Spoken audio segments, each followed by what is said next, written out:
السلام عليكم ورحمة الله وبركاته. وعليكم السلام ورحمة الله وبركاته.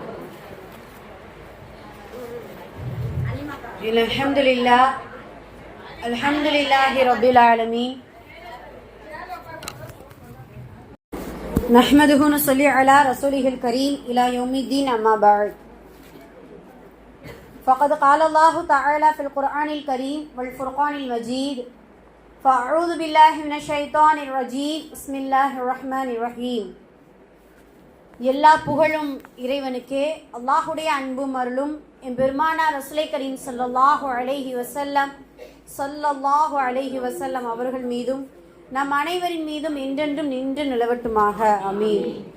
அல்லாஹுடைய கிருபையினால் அவனது அளப்பரிய நாட்டத்தினால் அல்லாஹுடைய இல்லமான இந்த மதரசாவில் நம் அனைவரையும் ஒன்று சேர்த்தது போல் அல்லாஹு தஆலா முத்தகீன்களுக்கு இரையச்சம் உடையவர்களுக்கு தயார் செய்து வைத்துள்ள அந்த சொர்க்கத்தில், குறிப்பாக ஜன்னத்துல் ஃபிர்தௌஸ் என்கின்ற உயர்ந்த சொர்க்கத்திலும், அதிலும் குறிப்பாக நமது நாயகம் ஸல்லல்லாஹு அலைஹி வஸல்லம் அவர்களோடும் அவர்களுடைய சத்திய சஹாபாக்களோடும் நம் அனைவரையும் அல்லாஹு தஆலா நம் குடும்பத்தார்கள் அனைவரையும் ஒன்று சேர்ப்பானாக. ஆமீன். நாம் எதை கேட்டோமோ, எதை கேட்க இருக்கிறோமோ அதனை நமது உள்ளத்தில் உள்வாங்கி அதை நமது வாழ்விலும் செயல்படுத்தி அதை நாம் மற்றவர்களுக்கும் எத்தி வைக்கக்கூடிய நன்மக்களாகவும் வல்ல ரஹ்மான் நம் அனைவரையும் ஆக்கி அருள் புரிவானாக. ஆமீன். ஹைர். அல்ஹம்துலில்லாஹ். சென்ற வாரம் எதை பற்றி நம்ம பார்த்தோம்? சரி, ஷஅபான் மாதத்தில் ஜக்காத்துடைய சில நினைவுகளை குறித்து நம்ம பார்த்தோம். அல்ஹம்துலில்லாஹ். ஜக்காத் சதகாவுடைய முக்கியத்துவம், அதை கொடுத்தால் எவ்வளவு சிறப்புகள் இருக்கும், அதை நாம் தடுத்து கொண்டால், அதை நாம் கொடுக்க மறந்தால் எந்த மாதிரியான பாதிப்புகள் விளைவுகள் ஏற்படும் அப்படிங்கிற நிறைய விஷயங்களை நம்ம பேசினோம். அல்ஹம்துலில்லாஹ். அல்லாஹு தஆலா ஒவ்வொரு விஷயத்தையும் கேட்கக்கூடிய பேசக்கூடிய எல்லோருக்கும் அல்லாஹு தஆலா அதை நடைமுறைப்படுத்தக்கூடிய பாக்கியத்தை வல்ல ரஹ்மான் எல்லோருக்கும் தந்தருள வேண்டும் என்று அல்லாஹ்விடத்தில் பிரார்த்தனை முன்னிட்டு இன்ஷா அல்லாஹ் இன்று நாம் சில விஷயங்களை சிந்திக்க இருக்கிறோம். அல்ஹம்துலில்லாஹ். இன்னைக்கு ஓதப்பட்ட குர்ஆன் வசனம் நீங்கள் கவனிச்சிருப்பீங்க. அற்புதமான ஒரு ஆழமான சிந்தனையை இன்று தூண்டியது அந்த குர்ஆன் வசனம். சூரத்து ஜுமர். ஜுமர் என்றால் கூட்டம், கூட்டம் கூட்டமாக அப்படின்னு சொல்லிட்டு அர்த்தம். அல்லாஹு தஆலா அதில் சொர்க்கவாசிகளுடைய சில நிகழ்வுகளை சொல்கிறான். குர்ஆன் முழுக்க 1000 சொர்க்கத்துடைய செய்திகள் இருந்தால் 1000 நரகத்துடைய செய்திகள், 1000 நன்மைகள் இருந்தால் 1000 பாவத்திற்குரிய செய்திகள் அப்படின்னு சொல்லிட்டு அல்லாஹு தஆலா சரிசமமாக நமக்கு உபதேசம் செய்து கொண்டே இருக்கிறார். அதில் எப்படி நரகத்தை குறித்து படிக்கும் பொழுதும் கேட்கும் பொழுதும் அதை சிந்திக்கும் பொழுதும் உள்ளத்தில் நடுக்கமும் பயமும் வருகிறதோ, அதே போல சொர்க்கத்தை குறித்து சொல்லும் பொழுது அதை விட ஒரு மடங்கு சொர்க்கத்தின் மேல் பேர் ஆர்வம் இருக்க வேண்டும் இன்ஷா அல்லாஹ். ஏன்னா நிரந்தரமான உலகம், அதானே மனிதனுக்கு எப்பயுமே நிரந்தரமாக இருக்கிறதுனா ரொம்ப பிடிக்கும், அப்படிதான் பிடிக்கணும், அதுதானே உண்மை. இப்போ ஏதாவது ஒரு பொருள் எடுக்கிறோன்னு நினச்சிக்கோங்க, இது குவாலிட்டியாக இருக்குமா, ரொம்ப நாள் உழைக்குமா அப்படின்னு தான் நம்ம கேட்போம், அப்படி தானம்மா? அதே போல தான் அல்லாஹு தஆலா சொர்க்கத்தை நிரந்தரமான ஒரு உலகமாக நமக்கு ஆக்கி கொடுத்துருக்கிறான். அதுலேயும் இதில் சொல்லப்பட்ட சில ஒரு 4 விஷயங்கள் இந்த வசனத்தில் நமக்கு ஒரு 4 விஷயம் கவனத்திற்குரியது. ஒன்று என்ன அப்படின்னா, அல்லாஹு தஆலா முஹம்மதியோ, அதாவது நபி ஸல்லல்லாஹு அலைஹி வஸல்லம் அவர்களுடைய உம்மத்தை முஹம்மதியா, இந்த உம்மத்திற்கு மட்டும்தான் கூட்டம் கூட்டமாக என்கின்ற வார்த்தையை உபயோகப்படுத்தியிருக்கிறார், ஜுமர். ஏன்னா மற்ற மூசா நபி, ஈசா அலைஹிஸ்ஸலாம், ஏன் முதல் நபி ஆதம் நபி, நமது மார்க்க தந்தை இப்ராஹிம் அலைஹிஸ்ஸலாம் எவ்வளவு சிறப்பிற்குரிய நபிமார்களாக இருந்தாலும் அவர்களுடைய கூட்டத்தின் எண்ணிக்கை கையளவு எண்ணுவது அல்லது சில எண்ணிக்கையில் கொண்டது. ஒரு சில நபிமார்களுக்கு கூட்டமே இருக்காது, பின்னாடி யாருமே இருக்க மாட்டாங்க. அந்த அளவுக்கு சில நபிமார்கள் என்ன செய்வாங்க, மறுமையில் வருவாங்க. ஆனால் உம்மத்தை முஹம்மதியா என்று சொல்லி அல்லாஹு தஆலா நமக்கு சிறப்பையும் சிறந்த ஒரு தலைவரையும் நமக்கு முன்மாதிரியாக கொடுத்த அந்த ரப்புல் ஆலமீன் கடைசியாக வந்த நபிக்கு முதல் முறையாக நீங்களும் உமது உம்மத்தினர்களும் கூட்டம் கூட்டமாக நுழையுங்கள். நம்ம ஒரு ஹதீஸ்ல படிச்சிருக்கோம் இல்லையா, சொர்க்கத்தில் பாதி நாம தான் இருப்போமா, சொர்க்கத்தில் பாதி. உங்களுக்கு புரியுதா? பாதினா இப்போ இன்னொரு பாதிங்கிறதுனா லட்சக்கணக்கான நபிமார்கள் இருக்கிறாங்க, லட்சோபலட்ச நபிமார்கள், 1 லட்சம் அல்ல, லட்சோபலட்ச நபிமார்கள். அந்த நபிமார்களுடைய கூட்டங்களுடைய எண்ணிக்கை அல்லாஹு ஆலம், அல்லாஹு தான் அறிந்தவன். அந்த எண்ணிக்கையை விட பாதி நாம் தான் கடைசியாக வந்த நபி. ஆயுள் நமக்கு, அந்த நபியுடைய உம்மத்தினர்களுக்கு ஆயுள் கொடுக்கப்பட்டது சிறிய காலம்தான், குறைந்த காலம்தான். சுப்ஹானல்லாஹ், அவர்கள் கூட்டம் கூட்டமாக சொர்க்கத்தில் பாதியா? சுப்ஹானல்லாஹ். அதனால தான் அல்லாஹு தஆலா, அது மட்டும் இல்ல, அதுல ரெண்டாவது விஷயம் கவனிக்கணும். ஒன்று கூட்டம் ஜுமர், ரெண்டாவது பாத்தீங்கன்னா அப்வாபுஹா, அதாவது ஃபதஹ், அவங்க வந்தாதான் அந்த கதவே திறக்கப்படுமா. கவனிச்சிங்களா? அவர்கள் அங்கே அந்த சொர்க்கத்தில் முன் நின்று வந்தால் ஃபதஹத் அப்வாபுஹா, அதனுடைய வாசல் திறக்கப்படுகிறது, அதனுடைய கதவு திறக்கப்படுகிறது. அது வரைக்கும் சுப்ஹானல்லாஹ், சுப்ஹானல்லாஹ். அப்போ இந்த உம்மத்தை முஹம்மதியா என்று சொல்லக்கூடிய இந்த கூட்டத்திற்கு தான் சொர்க்க வாசலின் கதவையே திறக்கக்கூடிய ஒரு சிறப்பை அல்லாஹு தஆலா நமக்கு கொடுத்திருக்கிறான். இரண்டாவது விஷயம். மூன்றாவது கவனிச்சிங்கன்னா ரொம்ப அற்புதமான ஒரு என்ன அப்படின்னா, மலக்குமார்களுடைய வரவேற்பு. சலாம் சலாம் திபுத்தும், அதுல வரக்கூடிய வார்த்தை திபுத்தும் அப்படின்னு என்ன அர்த்தம் அப்படின்னா, சந்தோஷமா திருப்தியா நல்ல முறையில சலாத்தோடு நீங்க என்ன செய்யுங்க, சலாமோடு அந்த சொர்க்கத்துக்குள்ள நுழையுங்க. அந்த மலக்குமார்களுடைய வருகை, அதுலயும் இந்த ஜுமர், இந்த கூட்டத்தை பார்த்து அல்லாஹு தஆலா இந்த சொர்க்கவாசிகளுடைய கூட்டத்தை பார்த்து நீங்க சலாம் சாந்தியோடு என்ன செய்யுங்க, உள்ளே நுழையுங்கள் அப்படின்னு சொல்லிட்டு அல்லாஹு தஆலா அந்த சலாமை சொர்க்கத்திலும் மலக்குமார்களுடைய வாயால் கேட்கக்கூடிய, மொழியக்கூடிய, வரவேற்கக்கூடிய ஒரு பாக்கியத்தை அல்லாஹு தஆலா அந்த சொர்க்கவாசிகளுடைய கூட்டத்திற்கு கொடுக்கிறான். இது மூன்றாவது விஷயம். நான்காவது பார்த்தீங்கன்னா ரொம்ப முக்கியமானது, அந்த தஸ்பீஹ். அந்த மலக்குமார்கள் வந்து தஸ்பீஹ் என்ன செய்வாங்களா, நான்காவது விஷயம் அதுதான் அல்ஹம்துலில்லாஹ். அந்த சொர்க்கவாசிகள் சொல்லக்கூடிய வார்த்தை என்ன, அல்ஹம்துலில்லாஹ். என்ன அல்ஹம்துலில்லாஹ்னா, எங்களுக்கு வாக்குறுதி கொடுத்தானே அந்த ரப்புல் ஆலமீன், அந்த வாக்குறுதி நிறைவேற்றிவிட்ட அந்த இறைவனுக்கே அல்ஹம்துலில்லாஹ், எல்லா புகழும் அப்படின்னு சொல்லிட்டு நமக்கு வாக்குறுதி கொடுத்துருக்கிறான் இல்லையா. நீங்க இந்த உலகத்துல நல்ல முறையில அமல் செய்யுங்க, நான் என்னுடைய கட்டளைக்கு கட்டுப்படுங்க, நான் எதை அனுமதிச்சிருக்கனோ அதை நீங்க எடுத்து நடங்க, எதை விலக்கி இருக்கனோ அதை முற்றிலும் தவிர்த்து கொள்ளுங்கள் என்று சொல்லி தன்னுடைய மனோ இச்சைப்படி வாழாமல், தன்னுடைய சுய சிந்தனையோடு இந்த உலகத்தில் வாழாமல், இறைவனுக்கு முழுமையாக கட்டுப்பட்ட முக்மீனாக, முஸ்லீமாக, ஹனீஃபாவாக இந்த உலகத்தில் ஒரு மனிதன் வாழ்ந்தால் அவனுக்கு சொர்க்கம் உண்டு என்று அல்லாஹுடைய வாக்குறுதியை நிறைவேற்றி கொடுத்த அந்த ரப்புல் ஆலமீனுக்கே எல்லா புகழும். இந்த சொர்க்கம் உண்டுன்னு சொன்ன பொழுதுதான் இப்போ ரீசெண்டா, ஏன்னா ரமலான் வருது இல்ல, அதுல இப்போ இணையதளத்தில் வாட்ஸ்அப்பில் பார்த்தீங்கன்னா ஒரு செய்தி ரொம்ப பரவலாக பரவிக்கிட்டு இருக்குது. என்னன்னா, பிப்ரவரி 28 நோன்பு ஆரம்பிக்கிறது என்கின்ற செய்தியை யார் பரப்புகிறார்களோ அவர்களுக்கு சொர்க்கம் உண்டு என்று நபி ஸல்லல்லாஹு அலைஹி வஸல்லம் அவர்கள் சொல்லியுள்ளார்கள். மஅதல்லாஹ், என்னது இது? யார் முதலில் சொல்கிறார்களோ, யார் முதலில் ஃபார்வர்ட் பண்ணுகிறார்களோ அவர்களுக்கு சொர்க்கம் உண்டு.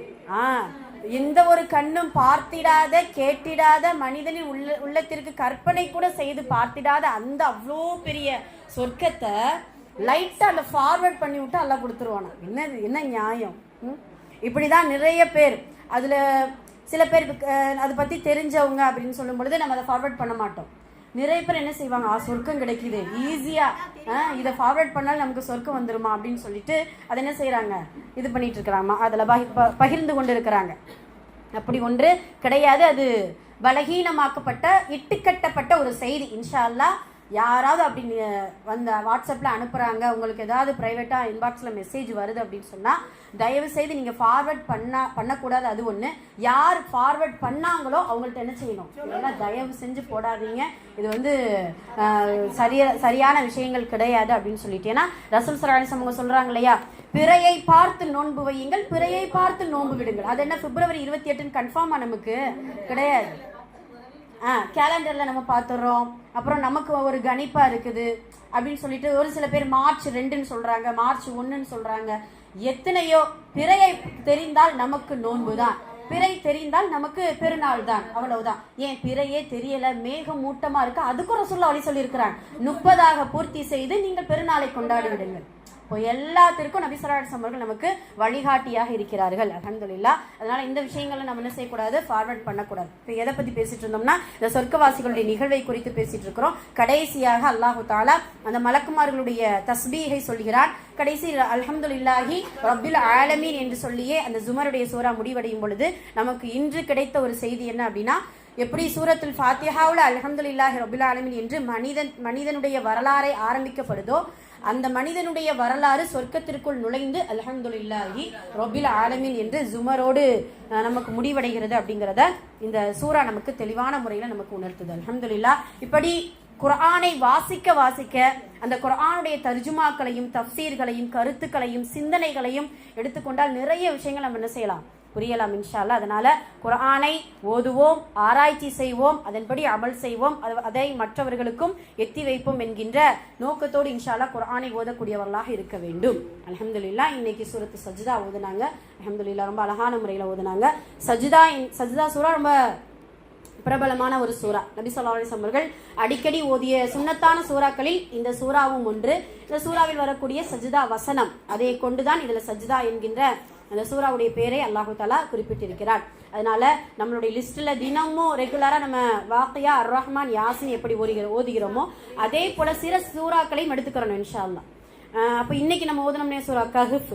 சூரா கஹ்ஃபுடைய சிறப்புகள்லாம் நிறைய உண்டு. சுன்னத்தான சூறாக்கள் ஒரு பக்கம் இருந்தாலும் மறுமையில் நமக்கு பிரகாசத்தை ஏற்படுத்தக்கூடிய சூரா கஹ்ஃப். சுப்ஹானல்லாஹ். அதே போல வீட்டுல நிம்மதி சக்கீனா என்கின்ற நிம்மதியை பெற்றுத்தரக்கூடிய சூரத்துல் கஹ்ஃப். அதே போல தான் சூரா சஜ்தாவையும் ரெகுலரா இன்ஷா அல்லாஹ் ஓதக்கூடியவங்களா இருக்கணும் இன்ஷா அல்லாஹ். அதனுடைய சிறப்புகள் நிறைய உண்டு. சரி, இன்னைக்கு நாம் எதை பத்தி பார்க்க போறோம் அப்படின்னு சொல்லும் பொழுது, அல்ஹம்துலில்லாஹ் ரம்யமான ரமலான் நம்மை அடைய இருக்கிறது. அல்லாஹ்வுடைய கிருபையினால நம்ம 15 நிஸ்ஃபு ஷஅபான் என்று 15 பிறைகளை கடந்து இதோ நடு நாட்களில் நாம் இருந்து கொண்டிருக்கிறோம். இன்னும் ஒரு 15 நாட்கள் தான் அல்லாஹ்வுடைய கிருபையில பல்லிக்னா ரமலான் என்று சொல்லக்கூடிய ரமலானை பெரும்பேற்றை அடையக்கூடிய பாக்கியத்தை நமக்கு அல்லாஹு தஆலா வைத்திருக்கிறான் என்கின்ற ஒரு ஆதரவோடு இன்ஷா அல்லாஹ் ரமலானை எதிர்பார்ப்போம் இன்ஷா அல்லாஹ். அதனுடைய தயாரிப்பாக இப்பொழுதே நம்ம என்ன செய்யணும், ஒரு எக்ஸாம்னா என்னமா தயாரிக்கிறோம். தூக்கம் வந்துச்சா நேத்து? ஆமா ஆமா சரி ரைட். ஆனா அப்படி ஒரு 10 நிமிஷம் எக்ஸாமுக்கு நாம 10 நாளைக்கு முன்னாடியே தயாராகி விடிய விடிஞ்சும் படிச்சு முத நாள் உருண்டும் படிச்சுன்னு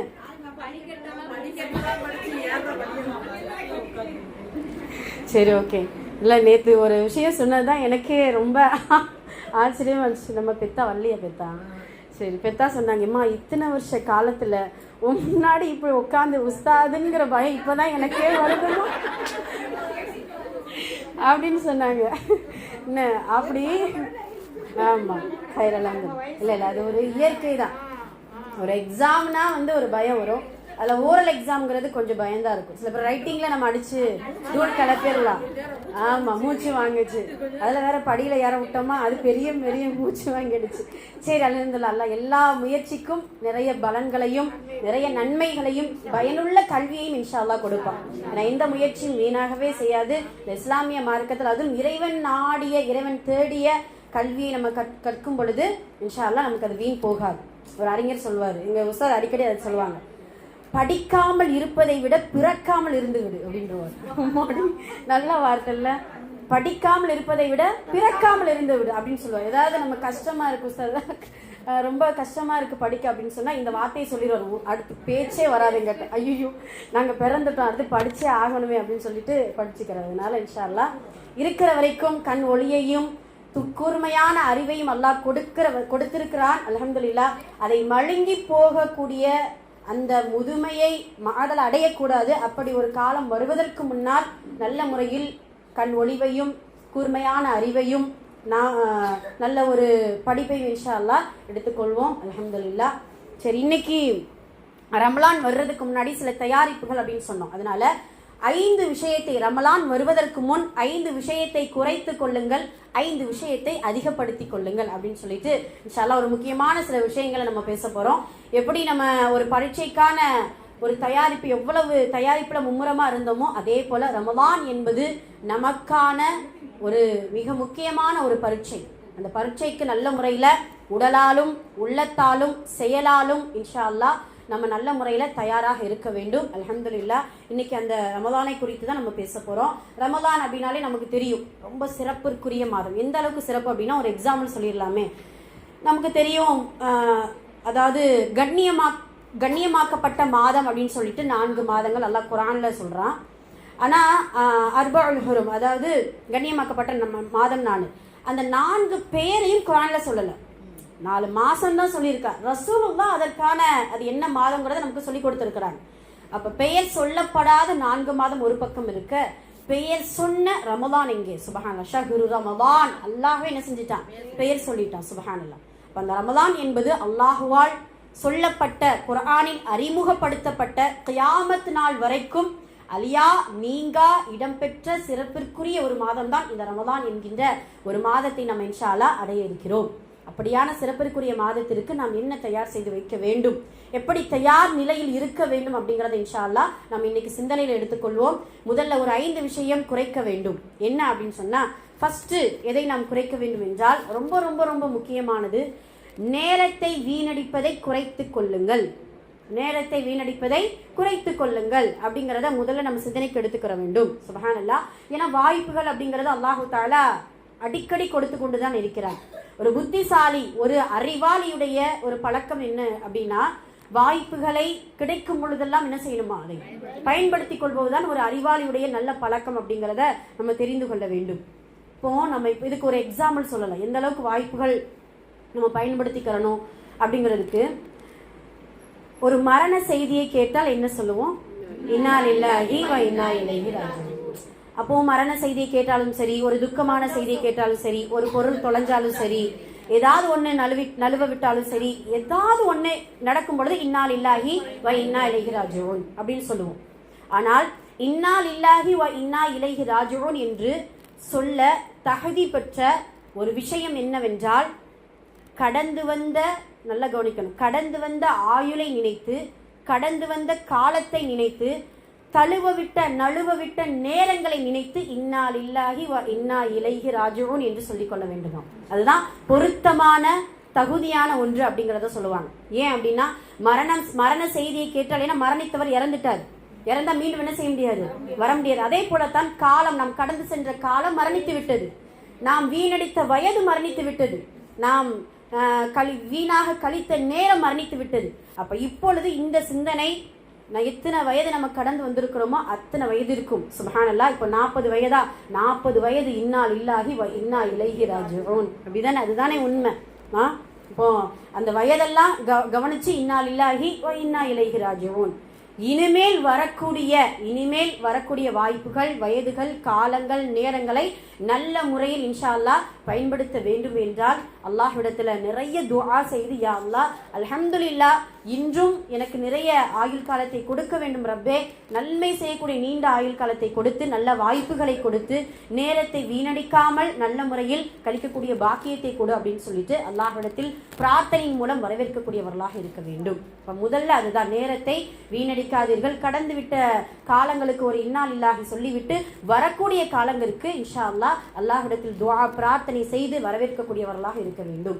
அந்த காலத்துலலாம் பார்த்தீங்கன்னா குர்ஆன சஹாபாக்கள் 7 ஹிஃப்ஸில் முடிச்சிருவாங்களா, 7 நாள் என்ன செய்வாங்க, முடிப்பாங்க. அதுக்கு ஒரு டைம் டேபிளை நமக்கு போட்டு கொடுத்துருக்குறாங்க. ஒரு நாளைக்கு முதல்ல 3 சூறா ஓதுவாங்களா, முதல் 3 சூறா, இரண்டாவது நாள் 5 சூறா, மூன்றாவது நாள் 7 சூறா, நான்காவது நாள் 9 சூறா, 5வது நாள் 11 சூறா, 6வது நாள் 13 சூறா, கடைசியாக 7வது நாள் இருக்கக்கூடிய 66 சூறாக்களை ஓதி முடித்து விடுவார்களாம். சூரத்து நாஸ்ல இருந்து 66வது சூறா வந்து, ஆமா, ஃபர்ஸ்ட் நாள் பாத்தீங்கன்னா எத்தனை சூறா? 3 சூறா. கவுண்ட் பண்ணுங்க, 114 சூறாக்கள் வரும். ஃபர்ஸ்ட் நாள் 3 சூறா ஓதிடுவாங்களாம். 3 சூறா பெரிய சூறா, சூரத்துல் பக்ரா, ஆல இம்ரான், அன்னிசா. 2வது நாள் மாஇதாவுல இருந்து என்ன செய்வாங்க, ஆரம்பிப்பாங்க. 5 சூறாக்கள் ஓதி முடிச்சிருவாங்களாம். அடுத்து 7 சூறாக்கள்.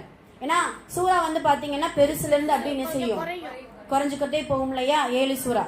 4வது நாள் 9 சூறா ஓதி முடிப்பாங்களாம். 5வது நாள் 11 சூறா, 6வது நாள் 13 சூறா, 7வது நாள் 66 சூறாக்களை ஓதி 7 நாட்களில் ஹிஃப்ஸ் முடித்து என்ன செய்வாங்க, கதம் பண்ணி முடிச்சிருவாங்க. சுப்ஹானல்லாஹ். சூரா காஃபா, ஆமா, ஒரு 7 மன்சில் கொடுத்துருக்காங்க. அதையும் நம்ம இது பண்ணி தஹ்ரீம், ஓகே, தஹ்ரீம், சூரா தஹ்ரீம்ல இருந்து சூரத்து நாஸ் வரைக்கும் இன்ஷா அல்லாஹ் ஓதுவாங்க. 66 சூறா, ஓகே, 66 சூறாக்கள். சுப்ஹானல்லாஹ். அப்போ இப்படி அவர்களுடைய நேரங்களை வந்து நல்ல முறையில கணக்கிட்டு அவர்களுடைய நேர காலத்தை நல்ல முறையில் செலவழிச்சிருக்கிறாங்க. அதனால இன்ஷா அல்லாஹ் ரமலான் வருவதற்கு முன்னால் நம்மளுடைய கால நேரங்களை வீணடிக்காமல், வீணடிப்பதை குறைத்துக் கொள்ளக்கூடியவர்களாக இருக்க வேண்டும். ஏன்னா ரசூல் ஸல்லல்லாஹு அலைஹி வஸல்லம் அழகா சொல்லுவாங்க, மரணம் வருவதற்கு முன்னால் உங்களுடைய வாழ்வை நல்ல முறையில் பயன்படுத்தி கொள்ளுங்கள். அதானமா உண்மை. மரணம் எப்பொழுது வரும் அப்படிங்கிறது நமக்கு தெரியாது. ஏன்னா நம்ம மலக்குல் மௌத்துக்கு சீனியாரிட்டி இதெல்லாம் தெரியாது. எல்லாம் சின்னதுல இருந்து பெருசு அப்படிங்கறதெல்லாம் கிடையாது. இல்ல பெருசுல இருந்து சின்ன, யாரு அல்லாஹ் எந்த அஜல் கொடுத்திருக்கிறானோ, என்ன தவணை கொடுத்திருக்கிறானோ அதை என்ன செய்வான் இன்ஷா அல்லாஹ் கொண்டு இது பண்ணி விட்டுருவோம். அதனால இன்ஷா அல்லாஹ் நல்ல முறையில் நேரத்தை பயன்படுத்தி கொள்ள வேண்டும் அப்படிங்கிறத முதல் சிந்தனையில எடுத்துக்கிறோம். அந்த காலத்துல எல்லாம் சஹாபாக்கள் இந்த ஹிப்ரு மொழின்ட்டு ஒன்று இருக்கும். ஹிப்ரு மொழி யூதர்களுடைய மொழி. அதை வெறும் 11 வயது சிறுவன், அவருடைய பேர் ஜயித் இப்னு சாபித். இந்த ஜயித் இப்னு சாபித் சொன்னோன்னே என்ன ஞாபகம் வரணும் நமக்கு தெரியுமா? நம்ம கையில குர்ஆனை வச்சுட்டு இருக்கோம்ல, குர்ஆனை இப்படி ஒரு கித்தாபா உருவாக்கிய ஒரு பேர் பெற்றவர்கள் தான் ஜயித் இப்னு சாபித். உஸ்மான் ரலியல்லாஹு அன்ஹு அவர்களுடைய காலத்துல குர்ஆனை தொகுத்து தந்தவர்கள் ஜயித் இப்னு சாபித் அவர்களுடைய தலைமையில தான் குர்ஆன் தொகுக்கப்பட்டிருக்கு. அப்படிப்பட்ட ஜயித் இப்னு சாபித் என்ன செய்வாங்களாம், ஹிப்ரு மொழியை ரசூல் ஸல்லல்லாஹு அலைஹி வஸல்லம் அவர்கள் கற்றுக்கிற சொல்லுவாங்க, யூதர்களுடைய மொழி. ஏன்னா ரசூல் ஸல்லல்லாஹு அலைஹி வஸல்லம் அவர்களுக்கு ஹிப்ரு மொழி தெரியாது. அப்போ வரக்கூடிய கடிதத்தை படிக்கிறதுக்கு நமக்கு ஒரு ஆள் வேணும் அப்படின்னு சொல்லிட்டு ஜயித் இப்னு சாபித்திட்ட ஹிப்ரு மொழியை நீங்க கற்றுக்கோங்க அப்படின்னு சொல்லுவாங்க. 11 வயது சிறுவன் கிட்டத்தட்ட 14 நாட்கள் என்ன செஞ்சிருவாங்க, ஹிப்ரு மொழியை கத்துக்குருவாங்க. 14-15 நாட்களுக்குள்ள கரெக்டா ரசூல் ஸல்லல்லாஹு அலைஹி வஸல்லம் அவர்கள் இறக்கும் பொழுது ஜயித் இப்னு சாபித்துக்கு 21 வயது. 21 வயது நிறைந்த ஒரு இளைஞர். சுப்ஹானல்லாஹ். அவர்கள் தான் இந்த குர்ஆனை நமக்கு தொகுத்து தந்திருக்கக்கூடிய ஒரு பெரும் பேச்சை பெறக்கூடிய ஒரு சஹாபியா இருந்திருக்கிறாங்க. இப்போ குறைந்த காலத்துல எப்படி ஒரு மொழியை கற்றுக்கொள்ள முடியும், ஒரு ஆர்வம், அவங்களுடைய நேரமின்மையை, நேரத்தை நல்ல முறையில் செலவழிக்கக்கூடிய ஒரு நல்ல ஒரு வாய்ப்புகளை அவர்கள் நல்ல முறையில் பயன்படுத்தியிருக்கிறாங்க. அது மட்டும் இல்லை, அபூ ஹுரைரா ரலியல்லாஹு அன்ஹு ரசூல் ஸல்லல்லாஹு அலைஹி வஸல்லம் அவர்கள் எத்தனை வருஷம் இருந்தாங்க? வெறும் 3 வருஷம் தான் இருந்தாங்க. கடைசி 3 வருஷம் தான் நபி ஸல்லல்லாஹு அலைஹி வஸல்லம் அவர்களோட அபூ ஹுரைரா ரலியல்லாஹு அன்ஹு அவர்கள் இருந்திருக்கிறாங்க. ஆனால் ஹதீஸ்கள் அவ்வளவு நிறைய அபூ ஹுரைரா ரலியல்லாஹு அன்ஹு அவர்கள் அறிவிச்சு கொடுத்திருக்கிறாங்க. இப்படி அவர்களுடைய தபுக் பொருள் தான் அவங்க இஸ்லாத்தை இணைஞ்சுக்குவாங்க. சுப்ஹானல்லாஹ். இப்படி அவங்களுடைய நேர காலத்தை நல்ல முறையில் நம்முடைய முன்னோர்கள் செலவழிக்கும் பொழுது நாமும் இன்ஷா அல்லாஹ் ரமலான் வருவதற்கு முன்னால், ஏன்னா ரமலான்ல நேரத்தை செலவழிச்சிட்டோம்னு நினைச்சுக்கோங்க, அதை போல வேறு மோசம் எதுவுமே கிடையாது. அதனால இப்பொழுது இன்ஷா அல்லாஹ் நேரத்தை நல்ல முறையில் செலவழிக்கக்கூடியவர்களா இருக்க வேண்டும். இதுதான் முதல். இது குறைத்துக் கொள்வதில் நேரத்தை வீணடிப்பதை குறைத்துக் கொள்ளுங்கள். 2வது ரொம்ப முக்கியமான விஷயம், பெண்களாகி நமக்கு சவாலான விஷயம், பேச்சை குறைத்துக் கொள்ளுங்கள். பேச்சு என்ன செய்யக்கூடாது, அதிகமா பேசக்கூடாது. ரமலான் நோன்பு என்பது வயிற்றுக்கு மட்டும் கிடையாது, நாவுக்கும் நோன்பு தான். சொல்லுவாங்க இல்லையா, தவளை தன்வாயால் கெட்டுவிடும் அப்படின்னு சொல்லுவாங்க. அந்த பேச்சு என்பது ஒரு மனிதனை நரகத்திலே கொண்டு போய் சேர்த்துரும். அதே வார்த்தை நல்ல வார்த்தையாக இருந்தால் சொர்க்கத்திற்கும் வழிவகுக்கும். சுப்ஹானல்லாஹ். அதனால இன்ஷா அல்லாஹ் ரமலான் வருவதற்கு முன்னால் பேச்சை குறைத்துக் கொள்ளுங்கள். இப்படித்தான் ஒரு ஞானிட்ட ஒரு தாய் போவாங்களாம், என்னுடைய மகள் எப்ப பார்த்தாலும் புறம் பேசிட்டு இருக்கிறான், பொய் பேசிட்டு இருக்கிறா, என்ன சொன்னாலும் கேட்கறதே கிடையாது, யார்ட்டையாவது வம்பு சண்டை எடுத்துட்டு வர்றா, என்ன செய்ய ஞானியே, நீங்க தான் ஏதாவது ஒரு வழி சொல்லணும் அப்படின்னு சொல்லிட்டு அவங்க ஆசிரமத்துக்கு தேடி போறாங்க. சூஃபி கதையில வரக்கூடியது. அப்போ தேடி போகும் பொழுது உங்க மகளை வர சொல்லுங்க அப்படின்னு சொல்லிட்டு அந்த ஞானி கூப்பிட்டு வர சொல்றாரு. மகள் வந்த உடனே உங்களுடைய பேர் என்ன அப்படின்னு கேட்கறாங்க, பேரெல்லாம் விசாரிக்கிறாங்க. உங்களுடைய குரல் அவ்வளவு இனிமையா இருக்குது அப்படின்னு சொல்லி அந்த ஞானி சொல்றாரு. நீங்க நல்லா பேசுவீங்கன்னு கேள்விப்பட்டேன். ஆமா, நான் நல்லா பேசுவேன் அப்படின்னு சொல்லிட்டு அந்த மகள் சொல்றாங்க. அப்படியா, நான் ஒரு வேலை சொல்றேன், நீங்க செய்யறீங்களா? செய்யறேன். என்ன அப்படின்னா, ஒரு கூடையில ஒரு இறகுகளை பிறக்கி எடுத்து வச்சு கூட நிமிர எடுத்து அந்த தெருவில் இருக்கக்கூடிய ஒவ்வொரு வீட்டுக்கு முன்னாடியும் அந்த இறகை மட்டும் என்ன செஞ்சிடணும், வச்சுட்டு வந்துடணும். இதுதான் சாக்கிட்டு அந்த அந்த அந்த மகள் என்ன செய்யறா, இறக வைக்கிற சாக்கில் எல்லாத்துலேயும் நல்லா பேசலாம்ல அப்படின்னு சொல்லிட்டு ஒரு சில பேருக்கு பேசாமல் இருந்தால் பைத்தியம் பிடிச்சிட்டோம்னு அப்படி இருக்கும். அந்த மாதிரியான இது. அப்போ இறக வச்சுட்டு ஒவ்வொரு வீட்டில் என்ன செய்யறா, பேசுறா, நல்லது பேசுறா, கெட்டது பேசுறா, புறம் பேசுறா, யாரையாவது நோவினப்படுத்த எல்லாம் பேசி முடிச்சுட்டு மாலை நேரத்தில் அந்த ஞானிட்ட வந்து எல்லாம் நீங்கள் சொன்ன வேலையெல்லாம் முடிச்சுட்டு, அப்படியா சரிம்மா மறுநாள் காலையில் நீங்கள் வாங்க அப்படின்னு சொல்கிறாங்க. அந்த ஞானி என்ன செய்கிறாரு, ஞானிட்ட அந்த மகள் வர்றா, வந்த உடனே அந்த இறகையெல்லாம் நீ வச்சல்ல அந்த இறகைகளை எடுத்துட்டு வா அப்படின்னு சொல்கிறாங்க. அப்படியா, இது என்னடா இப்படி சொல்கிறாரு அப்படின்னு சொல்லிட்டு போய் பார்க்குறா. இறகு இருக்குமா, காற்றுக்கு எங்கேயாவது பறந்து போயிடும். கிடைச்ச ஒரு 4-5 இறகு அங்கிட்டு இங்கிட்டும் தேடி கண்டுபிடிச்சி என்ன செய்யறா, எடுத்துட்டு வர்றா. வந்த ஞானி சொல்றாரு, சுப்ஹானல்லாஹ், இதுதான் உனக்குரிய பாடம். அந்த தாய்க்கு முன்னால மகளையும் வைத்து சொல்றாரு, நீ எப்படி இந்த வைத்த இறகை மீண்டு எடுக்க முடியாதோ அதே போல நீ கொட்டிய வார்த்தைகள் சிதறுண்டு போய்விடும். நீ என்ன பேசினாலும், அதனால்தான் ஒரே வார்த்தை சொல்லுவாங்க, நல்லதை பேசும் பொழுதும் குறைவாக பேசிக்கொள். நல்லதை பேசணும், அதிகமா பேசாத. நல்லதை பேசும் பொழுதும் குறைவாக என்ன செய், பேசிக்கொள். நீ எடுத்துட்டு வந்தல 4 இறகு, அதுதான் நீ இவ்வளவு விட்டு சென்றாயே, அது எல்லாம் நீ பேசிய கெட்ட வார்த்தைகள், மற்றவங்களை புறம் பேசினது, மற்றவங்களை ஹர்ட் பண்ணது எல்லாம் காத்துல பறந்து போயிடுச்சு. அது ஒன்றும் உன்னுடைய கைக்கு வந்து சேராது, அவ்வளவுதான், உனக்கு பாவமாக மாறிடும். நீ சொன்ன 4 நல்ல வார்த்தைகள் தான் அதை நீ தேடி எடுக்கக்கூடிய சூழ்நிலையை உருவாக்கியது நீதானே அப்படின்னு சொல்லிட்டு அந்த ஞானி அந்த மகளுக்கு அட்வைஸ் பண்ணுவாங்க. அதனால இன்ஷா அல்லாஹ் பேச்சுக்களை குறைத்து கொள்ள வேண்டும். அந்த பேச்சை மற்றவர்கள் பயனடையக்கூடிய அளவிற்கு நம்ம இன்ஷா அல்லாஹ் பேசணும். அந்த பேச்சை நம்ம என்ன செய்யலாம், பேசலாம். சொல்லுவாங்க இல்லையா, இஸ்லாமிய மார்க்கத்துல தான் இப்படியான உபதேசங்களை நபி ஸல்லல்லாஹு அலைஹி வஸல்லம் அவர்கள் கொடுக்குறாங்க, மற்ற எந்த மதத்திலும் கிடையாது. பேசினால் நல்லதை பேசுங்கள் அல்லது மௌனமே உங்களுக்கு சிறந்தது அப்படிங்கிறத நபி ஸல்லல்லாஹு அலைஹி வஸல்லம் அவர்கள் சொல்றாங்க. நல்லதை எப்படி பேசணும், என்னென்ன விஷயங்களை பேசணும். இன்னைக்கு ஒரு கிதாபில் ஒன்று படித்தேன், அதாவது ஓடும் ரயிலில் ஒரு உரையாடல், நல்லா இருந்துச்சு. ஓடும் ரயிலில் ஒரு உரையாடல் அப்படின்னு சொல்லிட்டு ஒரு கிதாபில் படித்தது.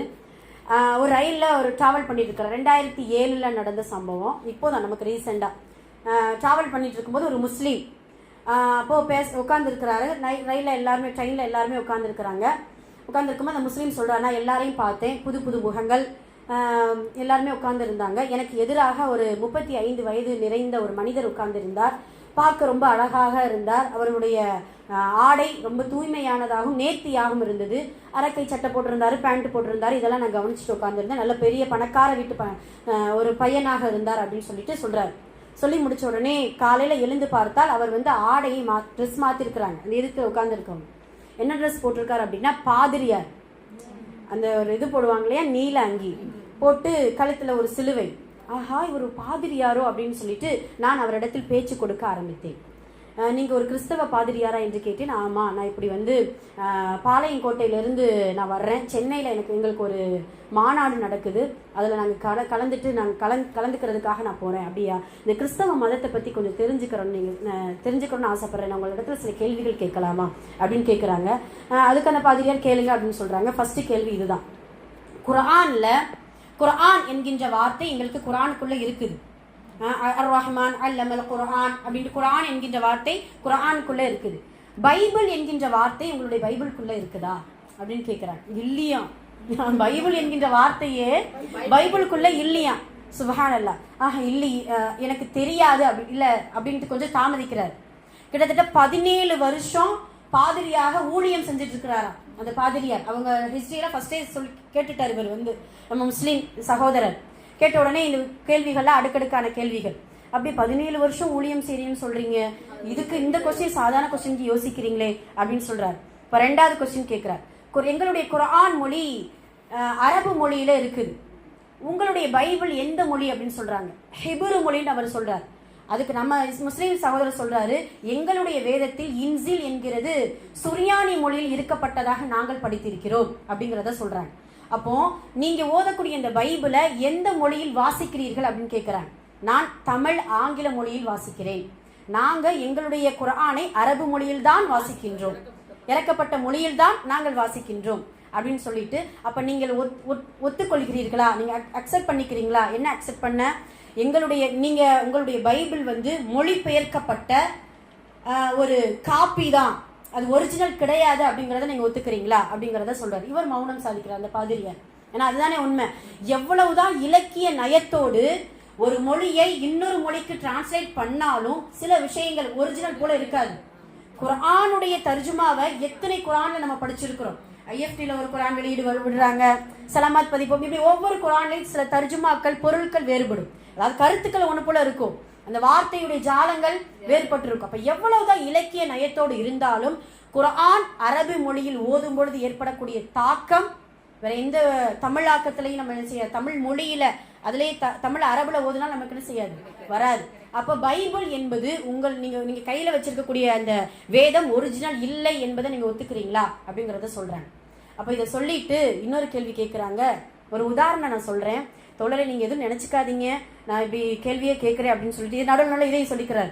சொல்லும் பொழுது என்னுடைய ஒரு உதாரணத்துக்கு நான் சொல்றேன். என்னுடைய தந்தையை ஒரு மனிதன் கொலை செய்து விட்டான் வைத்துக் கொள்வோம். அந்த கொலை செய்தவன் துப்பாக்கியால் என்னுடைய தந்தையை கொலை செய்து விட்டான். அப்ப என் தந்தை இறந்து போயிட்டான்னு வச்சுக்கிட்டோம்னா அந்த துப்பாக்கியை பார்க்கும் பொழுதுதான் எனக்கு என்ன ஞாபகம் வரும், இந்த துப்பாக்கியினால தானே என்னுடைய தந்தை கொண்டு போட்டாங்க, இந்த துப்பாக்கி தானே இவ்வளவு காரணம் அப்படின்னு சொல்லிட்டு அந்த பார்க்கும் பொழுது, அந்த கருவியை பார்க்கும் பொழுது எனக்கு கோபம் வரும்.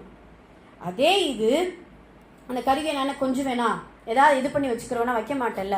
அப்போ நீங்க உங்களுடைய வரலாறுல சிலுவையில் அறையப்பட்டு கொல்லப்பட்டார்கள் அப்படின்னு சொல்லிட்டு இயேசுவை நீங்க சொல்றீங்கல்ல, அப்போ அந்த சிலுவைய நீங்க எதிரியாத்தானே பார்க்கணும், நீங்க ஏன் கழுத்துல போட்டுட்டு இருக்கீங்க? கரெக்ட் தானே கேள்வி. நீங்க கழுத்துல போட்டுட்டு இருக்கீங்களே அப்படின்னு சொல்லிட்டு கேள்வி கேட்கிறேன். அப்படின்னு பார்த்தோம்னா யூதர்கள் தான் அந்த சிலுவையை எடுத்து கொண்டாடணும். ஏன்னா யூதர்கள் தானே உங்களுடைய இயேசுவை கொண்டாங்கன்னு நீங்க சொல்றீங்க, உங்க கடவுள்களை கொண்டாங்கன்னு அதை எடுத்து கழுத்துல மாத்திக்கிறீங்க, இப்படி இது பண்ணிக்கிறீங்க, அப்படி செஞ்சுக்கிறீங்களா, இது சரியா அப்படின்னு கேட்கிறார். கேள்விக்கு மேல கேள்வி, பயங்கரமான கேள்வி நிறைய இருந்துச்சு. கடைசியில கரெக்டா பாளையங்கோட்டையில ஏறின மனுஷர் சென்னை அடையிற வரைக்கும் அடுத்தடுத்து நடுவில் மௌனம் வேற அதுல இருக்கு, சிறிது நேரம் மௌனமாக இருந்தார்கள் அப்படின்னு சொல்லிட்டு வருது.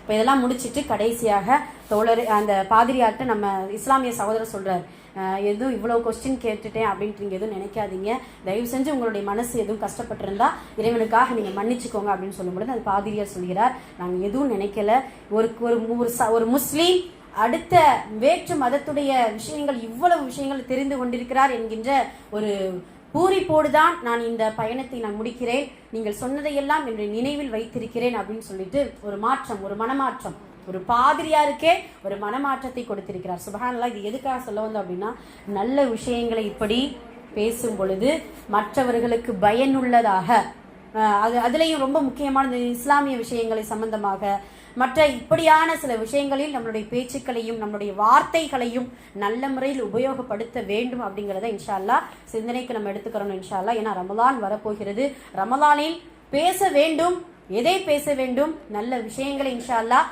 பேச வேண்டும். ரமலான்ல மட்டும் கிடையாது, மற்ற எல்லா நாட்களிலும் பேச்சுக்களை குறைத்துக் கொள்வதுதான் நல்லது. நல்ல விஷயங்களை நல்ல முறையில் பேசக்கூடியவர்களாக இருக்க வேண்டும் அப்படிங்கிறத இன்ஷா அல்லாஹ் தெரிந்து கொள்ள வேண்டும். அதே போல மூன்றாவது விஷயம் எதை குறைத்துக் கொள்ள வேண்டும் என்றால், சீக்கிரமா முடிச்சிருவோம், அடிக்கடி சொல்றத பாவத்தை குறைத்துக் கொள்ளுங்கள். ரமலான் வருவதற்கு முன்னால் பாவத்தை குறைத்துக் கொள்ளுங்கள். பாவம் என்பது பல விதமான வகையில் இருக்குது. ஒன்று என்ன அப்படின்னா, தன் கையால் ஏற்படக்கூடிய பாவம். இரண்டாவது தன்னை அறியாமல் செய்த பாவங்கள். மூன்றாவது பிறரை துன்படுத்துவதனால் ஏற்பட்ட பாவம். நான்காவது 4 பேர் பார்க்கக்கூடாது என்று செய்த மறைவான பாவங்கள். ஐந்தாவது அறிந்தே செய்த பாவம். இப்படி பாவத்துடைய வகைகள் பல. நம்ம நினைக்கிறோம் நம்ம ஒரு பாவம் அப்படின்னு சொல்லிட்டு அதை ஷார்ட்டா முடிக்க கூடாது. பாவம் என்பது தன் கையால செஞ்சிருக்கிறோம், பிற நோகடிச்சு செஞ்சிருக்கிறோம், மறைவா செஞ்சிருக்கிறோம், வெளிப்படையா செஞ்சிருக்கிறோம். சுப்ஹானல்லாஹ். எத்தனை பாவங்களுடைய பட்டியல்களை நம்ம எடுத்துக்கிறேன். காலையில எந்திரிச்ச உடனே சில பாவங்களை ஒரு நாளைக்கு அந்த மனிதன் செய்யாமல் கடப்பதே கிடையாது. நம்ம நினைக்கிறோம் அல்லாஹ் தஆலா ஏன் பாவத்திற்கான வழிகளையும் கொடுக்கிறான், பாவ மன்னிப்புக்கான வாய்ப்புகளையும் கொடுக்கிறான். ஏன் அல்லாஹ் சொல்லிட்டான் இல்லையா, பாவம் செய்யக்கூடிய மக்களாத்தான் உங்களை நான் படைச்சிருக்கேன், நீ பாவமே செய்யாத மலக்குமாரா நீ இருந்தன்னா என்னைக்கோ உன்னை அழிச்சிட்டு புதிய படைப்பை நான் என்ன செஞ்சிருவேன், கொண்டு வந்துடுவேன். ஏன், அது அவனுக்குள்ள ஒரு கிபர். அல்லாஹ் தஆலா பாவம் மனிதனை சொல்றான், பாவம் செய்யணும், செஞ்சுட்டு அது இறைவன் ஒருவன் இருக்கிறான் என்கின்ற அந்த எண்ணம் வர வேண்டும் என்றால் நீ பாவம் செஞ்சு தௌபா செய்ய என்னிடத்துல வரணும். அதுக்காகத்தான் உங்களுக்கு இப்படியான ஒரு ஏற்பாடு அப்படிங்கிறத நமக்கு அல்லாஹ் தஆலா சொல்றான். அதனால இன்ஷா அல்லாஹ் நல்ல முறையில் பாவத்தை குறைத்து கொள்ளக்கூடிய மனிதர்களாக இன்ஷா அல்லாஹ் இருக்க வேண்டும். அந்த பாவம் ஏற்படக்கூடிய விளைவுகள் பல உண்டு. அந்த பாவத்தின் காரணமாக நன்மை செய்யக்கூடிய வாய்ப்புகளை இழந்துவிடக்கூடிய ஒரு துர்பாக்கியத்திற்கு அல்லாஹ் நம்மை ஆக்கிவிட மகாதல்ல அல்லாஹ் பாதுகாக்கணும். 4வது விஷயம், பொழுதுபோக்கு அம்சங்களை குறைத்துக் கொள்ளுங்கள். பொழுதுபோக்கு அம்சங்களை என்னன்னு செய்யணும் இன்ஷா அல்லாஹ் குறைச்சுக்கிறோம். அதுல 2 விஷயம். ஒண்ணு வீட்டுக்குள்ளேயே இருக்கிறது, 2வது நம்ம விட்டு பிரியாம இருக்கிறது. ஒண்ணு வீட்டுக்குள்ளே இருக்கிறது என்ன, டிவி. 2வது நம்மளை விட்டு பிரியாம இருக்கிறது. ஆமா, நம்ம வீட்டுக்காரர் கூட கொஞ்சம் ஆமா, இது நம்மளை விட்டு பிரியாம என்ன செய்வாங்க, இருப்பாங்க. ஆமா, சரி சரி. அதனால இந்த 2 விஷயம் பாத்தீங்கன்னா மனிதனுடைய நேரங்களை நிறைய எடுத்துக்கிறக்கூடிய 2 விஷயம். சரி, போதும். அதுலயும் பாத்தீங்கன்னா ஒரு ஏஜ் வாரியா இந்த யூஸ் பண்ணக்கூடியவங்க இருக்கிறாங்க. டிவிக்குன்னு ஒரு ஏஜ் இருக்கு, செல்போனுக்குன்னு சொன்னா இப்ப அன்லிமிட்டெட் ஏஜ் ஆயிடுச்சு. எல்லாரும் என்ன செய்யறாங்க, யூஸ் பண்றாங்க. இப்போ பாத்தீங்கன்னா டிவியை விட இதுக்குதான் ரொம்ப மோகம் அதிகமாயிடுச்சு. அதெல்லாம் அல்ஹம்துலில்லாஹ் அல்லாஹ் பாதுகாக்கணும். அதனால இன்ஷா அல்லாஹ் இப்படியான பொழுதுபோக்கு அம்சங்களை பயன்படுத்துவதில், வீணாக பயன்படுத்துவதில் குறைத்து கொள்ள வேண்டும் இன்ஷா அல்லாஹ். ஆனா இதன் மூலம் நிறைய பலன்கள் இருக்கக்கூடிய விஷயங்களும் இருக்குது. அதை நல்ல முறையில் தேடி எடுக்கக்கூடியவர்களாக இருக்க வேண்டும். அப்ப பொழுதுபோக்கு அம்சங்களை ரம்லான் வருவதற்கு முன்னால் குறைத்துக் கொள்ளுங்கள். 5வது ரொம்ப முக்கியமானது, நம்மளை நன்மை செய்ய விடாமல் தடுக்கக்கூடியது நம்மளுடைய சோம்பலை குறைத்துக் கொள்ளுங்கள். சோம்பல்தனம், சோம்பேறித்தனம். அல்லாஹும்ம இன்னி அஊது பிக மினல் அஜ்ஸி வல் கஸல். சுப்ஹானல்லாஹ். அல்லாஹ்வுடைய தூதர் சொல்வாங்களே, அல்லாஹ் பலவீனத்தை விட்டும், சோம்பலை விட்டும், கோழைத்தனத்தை விட்டும், கஞ்சத்தனத்தை விட்டும் உன்னிடத்தில் நான் பாதுகாவல் தேடுகிறேன் அப்படிங்கிறத சொல்லுவாங்க. அந்த சோம்பல் என்பது ஒரு மனிதனை நன்மையை செய்ய விடாமல் அப்படியே என்ன செஞ்சிருது, முடக்கி போட்டுருது. ஏன் சோம்பல் வருதுன்னு தெரியுமா? இந்த சிந்தனை இல்லைன்னா நமக்கு சோம்பல் வந்துருமா? என்ன சிந்தனை தெரியுமா? அதிகமாக மறுமையை குறித்த கவலை இல்லை என்றால் சோம்பல் வந்துவிடும். அதே போல நமக்கு கொடுக்கப்பட்ட பொறுப்புகளையும் கடமைகளையும் நினைக்கவில்லை என்றால் சோம்பல் வந்துவிடும். இப்ப இந்த கடமைகள், பொறுப்புகள், மறுமை குறித்த கவலை, அல்லாஹ் கொடுத்த சோதனைகள், இதையெல்லாம் நினைத்தால் சோம்பலோ ஒரு சோம்பேறித்தனம் என்ன செய்யாது, நமக்கு வராது. அதனால இன்ஷா அல்லாஹ் ரமலான் என்பது ரெஸ்ட் எடுக்கக்கூடிய நாட்களே கிடையாது. அந்த ரமலான்லாம் பார்த்தீங்கன்னா அதிகமாக நம்ம தூங்கிட்டு இருக்கக்கூடியவங்களும் இருக்கிறாங்க. சில நேரம் சும்மா எந்த ஒரு அமலும் செய்யாமல் அது ஒரு ஹதீஸ் நம்ம அப்படியே இதுவாக சொல்லிக்கிறோம். தூக்கம் என்பது ஒரு இபாதத்து தான், அதனால நாங்கள் என்ன செய்கிறோம், தூங்கிட்டே இருக்கிறோம் அப்படின்னு சொல்லிட்டு ஒரு வியாக்கியானமும் நம்ம பேசுவோம். அதனால இன்ஷா அல்லாஹ் சோம்பலை குறைத்து கொள்ள வேண்டும். இந்த 5 விஷயத்தையும் நல்ல முறையில குறைக்கக்கூடியவர்களாக இருக்க வேண்டும். அதிகப்படுத்திக் கொள்வதை அடுத்தடுத்து நம்ம இன்ஷா அல்லாஹ் வாசிச்சிருவோம், முடிச்சிருவோம். ஃபர்ஸ்ட் என்ன அப்படின்னா, ஈமானை அதிகரிக்கக்கூடிய வாய்ப்புகளை அதிகப்படுத்திக் கொள்ளுங்கள்.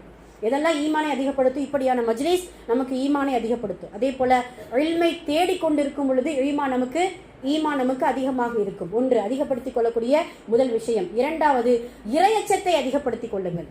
ஏன் அப்படின்னா, லஅல்லக்கும் தத்தகூன், அல்லாஹ் அந்த ரமலானுடைய அந்த வசனத்துல சொல்லுவான் இல்லையா, நீங்கள் ரமலான் மாதத்துல நீங்கள் முன்னிருந்தவர்கள் நோன்பு வைப்பதை போல நீங்கள் நோன்பு வையுங்கள், லஅல்லக்கும் தத்தகூன், நீங்கள் இறையச்சம் அடையவர்களாக ஆகக்கூடும். அந்த இறையச்சம் இல்லாம 30 நோன்பு வச்சும் நமக்கு இறையச்சம் வரலன்னு நினைச்சுக்கோங்களேன், ரையான் என்கிற சொர்க்கம் நமக்கு இல்லமா.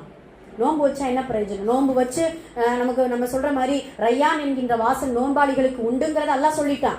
இறையச்சமே இல்லாம நோன்பு மட்டும் வச்சா ரையான் என்கிற சொர்க்கம் வாசல் நமக்கு கிடைக்குமா? கிடைக்காது. அதனால இறையச்சத்தை அதிகப்படுத்திக் கொள்ளுங்கள் அப்படிங்கிறது 2வது விஷயம். 3வது தவக்குலை அதிகப்படுத்திக் கொள்ளுங்கள். அல்லாஹ் மீது உள்ள தவக்குல், இறை நம்பிக்கையை அதிகப்படுத்திக் கொள்ளுங்கள்.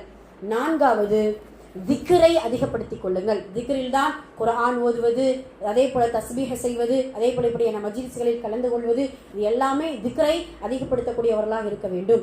5வது ரொம்ப முக்கியமானது, ரமலான் வரப்போகிறது என்கின்ற ஆர்வத்தை, ஆசையை அதிகப்படுத்திக் கொள்ளுங்கள். சுப்ஹானல்லாஹ். ஐயோ ரமலான் வருதே, வெயிலும் சேர்ந்து வருதே, நமக்கு வாட்டி எடுக்கன்னே வருது அப்படின்னு சொல்லிட்டு அதெல்லாம் அந்த சிந்தனைகள் வேண்டாம்.